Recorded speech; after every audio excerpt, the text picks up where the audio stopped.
The way I predict AI going, AI assistants will become way, way more personal. It's not remembering what you typed in that session, it's remembering everything you've ever asked it. It's getting to know you. 3, 2, 1, let's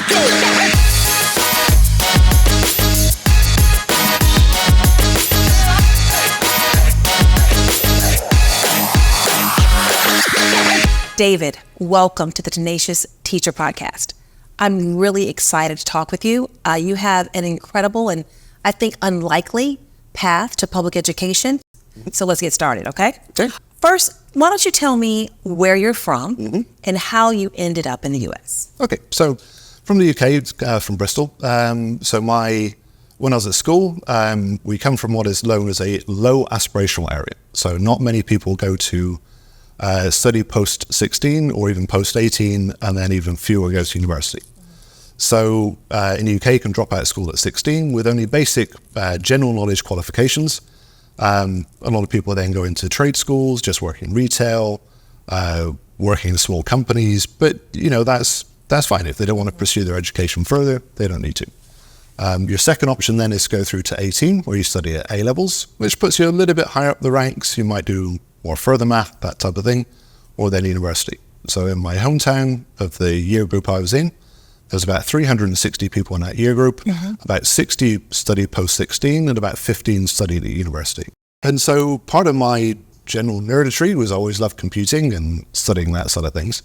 And then I was fortunate enough to actually get offered a full scholarship and sponsorship by Hewlett-Packard. So not only did they pay my tuition fees, they actually paid me to go to university, started me with a company car. Okay, hold on.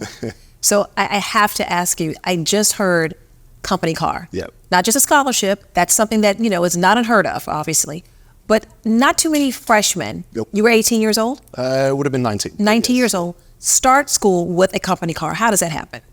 It was a very, very, very selective interview process. It was a 5-stage interview held over many, many different days. We had to do IQ tests, logic tests, rational thinking tests, personality tests, interviews upon interviews, stressful situations. And again, there was hundreds and hundreds of people applied. I had a fantastic teacher, this guy called Mr. Kozlowski, who was this giant of a guy who was a fantastic teacher. And he graded you on your work more based on what progress you made rather than specific mark schemes and going through. Growth time. And it was fantastic. So if you were asking a question, he would ask you questions sort of like, I don't know. Should we see? Give it a try, work it out. And that was basically this entire workshop, and I love that aspect of it. And for me in IT, I think that is a big thing because everything in IT is new. Everything is changing, everything is moving around. If you're not willing to learn, other people are not going to make it through. If you're constantly at the top of your game, if you're reading ahead, if you're looking at what markets are going to do, you listen to the news, you can see what's coming. And therefore, you should be preparing for that. So I want to get into that. I want to get into this concept and this imperative for teachers in any profession, but certainly in teachers, that you can't get stagnant. You can't sit in one place. You always have to be evolving. We'll get into that. Yep. But I still don't know how you ended up in the U.S. Okay, so once you've got your English teaching qualification, actually travel becomes quite easy. I was looking on the job market, and a job came up in Washington, D.C. Now, if you work in STEM, D.C. is where it's at. D.C. is where you want to be. Wow. Because it's NASA, it's That's right. Amazon, it's all the big things. And as much as people talk about Silicon Valley, The D.C., Maryland, Virginia region. That's it. The DMV has got everything. All the cloud storage is over here. Like everything is pioneering around this way, and everything is focused on DC. Lockheed, everything. Gotcha. I got it. Okay. And so that's the place to be. And so that's how I ended up here. And then shout out to Friendships HR department, people department. That's very good. It's working. Exactly. Okay. That. Yeah. And so I came down. I did a tour. I did a tour around Friendship Tech Prep. Principal there on her tour took me to every single classroom and every single teacher and said, this is a teacher I brought from here. This is a teacher I've kept here. This is a teacher I've developed at this place. This is where they've come from. And that little family building seemed pretty awesome. Well, it is pretty awesome. I just a little bit about Friendship Tech Prep. I mean, these are all things that I'm sure attracted you to the school. I mean, it's last year they garnered a visit from the Prime Minister of the UK. Yep. Their students are winning science fairs, competing against both independent, public and public charter schools. They're patenting inventions. I mean, they're doing all of that. So, and they're a very close-knit community, and they really do believe in investing in their people. So I could see someone who loves STEM, but also loves people, would find themselves at Friendship Tech Prep. So you're in your first year at Tech Prep. You're a STEM instructor. How is it different from the other places you've been? One of the things which I found very different of our students, particularly at Tech Prep, from all of the students I've worked across all my different places, is those students with a genuine desire of like, what can you tell me? How can I get better? How can I use you to get ahead? And that's a great process to be in. Your grade levels, your 9th and 10th grade. Yep. What is it like introducing the principles of STEM, science, engineering, mathematics, technology? How does it work in 9th and 10th grade? So it's interesting because there's so much ahead of them. And I think that sometimes they don't necessarily realize how far they can go with this, and that the fundamentals where we're going to build from are so vitally important. And so therefore, they may view it as like, oh, this seems really easy, or this is incredibly challenging, but it's laying those foundations. And I think especially with a STEM subject, it's not necessarily teaching them any specific one solution to one problem. So one of my classes is going to be building an arcade cabinet and then designing games. Arcade cabinet? Yes. Okay. Yeah, because we're hopefully going to have an elective of game design. That's awesome. So, yeah, and then I've got another bunch of students as well. We're building a complete diorama for Star Wars, of which then they've built some models, because I don't think if you're good at a class, doing more of the same thing is not challenging. Are the kids selecting these projects, or do you have a roster if they can select from? How does it work? Some of them are my personal projects, which I think would be really fun to do. Right. And if they seem interested in those projects, they go, can I help with that? And they go, yes, of course you can. That's awesome. And I think that for me, but as well, students will come up with, oh, can I work on this? This is something I want to develop more. But also, like, sir, what can I help with? What's going on? What's new? What's this shiny thing you've just got arrived in your classroom? Right. And so therefore, that idea of a love of learning, and I think that show and tell aspect is something for me in a STEM subject is very important.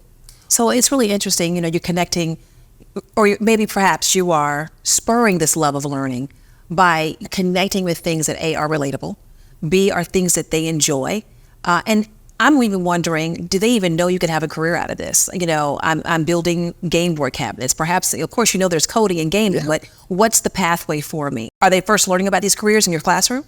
Well, try learning to, more? as much as I can. So therefore, I think when you're a student, you're very much stuck in these rigid paths. So I study math, geography, English, literature. And the actual idea that there's a career at the end of this, then. And I think that there's not enough across the board of, all of children, of seeing that you could do this as a job. So, this really leads me to an issue that is top of mind for educators in schools. Really, how do you bring this whole concept of AI in a really smart and thoughtful way into the daily learning experience? And again, like I said, books are my love. Yep. I mean, the closest I've gotten to AI, honestly, are my favorite science fiction novels and my Chat GPT app on my phone. But we know it's bigger than that, right? We know that, close to 45% of teens are saying they're already using AI to finish homework and to do other things that are, kind of are academic related. That number jumps up about, I don't know, maybe 10 or 15% when you look at college students. Yeah. So, even if you're a bit hesitant about it, you need to embrace it. You kind of got to get ahead of it, right? Yep, absolutely. And that's exactly as you put it. It's happening. Right. In the same way that we were told at one point that, oh, you're never going to have a calculator with you, so therefore you've got to learn math. And now we've got phones, and now we've got access to internet. Absolutely. And it used to be difficult to go to the library because if you didn't have a bus pass or you didn't have the money for the ticket, you couldn't go to the library. We've got everything at that immediately to hand. And I think that one of the things we'll be very careful at is the constructive and useful use of AI. Okay. I think through that, it's literacy, actually, in my opinion, is the key to it. Because what a lot of people will do, students, adults included, they will type in an answer, they will assume what they've got out is correct, and they will blindly copy it. And that's quite scary, because for one, it's then closing off the fundamental learning. And especially as I'm helping a few friends of mine who are computer science teachers, what they're finding is that students are able to use ChatGTP or an AI program to put their assignment in. It will give them a really good answer for the easy to moderate level questions. But what it won't do is the high level stuff. It won't do the things that no one's ever done before. And so if people are bypassing the easy knowledge and assuming they understand the easy knowledge, they never get to the harder stuff. And I think that is a challenge, and I think it's a current challenge for teachers, is how they need to rewrite their curriculum so that you can use AI constructively or can't use AI. So therefore you have to think for yourself. And that, for me, my subject is a lot of like hands-off, a lot of demos, a lot of videos, a lot of explanations. And so we're actually going a little bit away from more written assignments into more, show me what you can do. Explain this problem, fix this problem. Right. So I think one of the biggest challenges for teachers, teachers who are, putting in long hours, who are really, I think focused on doing a great job, doing an exceptional job, is even the time to embrace this new technology, the time to perhaps shift their teaching practices so they can embrace AI in a thoughtful and responsible way. I'd like for you to tell me, how do you think AI would really help teachers do their jobs and do their jobs well? And what are you seeing as some of the major impediments to teachers embracing AI? So its access to AI is a big one. So a lot of schools haven't decided on their policies, what is acceptable, what is not acceptable use of AI. And that's something which, I'm trying to help Friendship to work on and demo different programs and work out what should be the way through for AI, because we're all early days in it right now. There's people developing it, but there's no consumer experts yet. And I think that for me and for helping a lot of teachers, I've used it a lot for differentiation. Okay. So, can you please rewrite this assignment at a middle school level? Could you please rewrite this assignment at a more challenging level? Can you please change these from closed questions to open-ended questions? Can you please take this assignment and make it into a multiple choice quiz? So therefore, my students are having the same access to the curriculum. They're getting the same support, we're getting the same learning outcomes, but they're being more supportive. So I'm working smarter by being able to then have 4 or 5. Yeah, exactly that. Okay. And I think that the way I predict AI going is that our AI assistants will become way, way more personal. So therefore, it's not remembering what you typed in that session, it's remembering everything you've ever asked it. It's getting to know you. It's going to get to know how you work best, how your resources are there. And I think for me, that's the most exciting developments in AI that are to come, is how to support students and how to support people as an actual genuinely useful personal assistant. How have you seen teachers receive this? Some teachers may say, it's really hard for me to release the fact that I'm not guiding the entire lesson, right? I'm having to perhaps release some of that to, an AI program. Have you seen that in your practice? Absolutely. And it's difficult. And I think for certain subjects, it's harder than others. So in certain written subjects where it is actually pretty good to type in the answer and it will give you a very good answer out. And that's where students are going to struggle because they don't necessarily understand the answers. I think that we are still on that cusp of teachers being brave enough to use it. Right. And I think that teachers are very protective over their time at the moment. And I think that through more dedicated training and more support and more guidance and more coaching, they might be able to see how it could fit into their lives a little bit better. What are your hopes for your students? I hope for them to do whatever they want.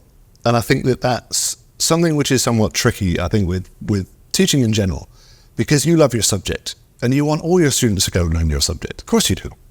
But what you should be doing is open up all the world for them. You could have worked anywhere, but you've chosen public education. You've chosen to invest yourself at Friendship Tech Prep in Ward 8 in Southeast Washington, D.C.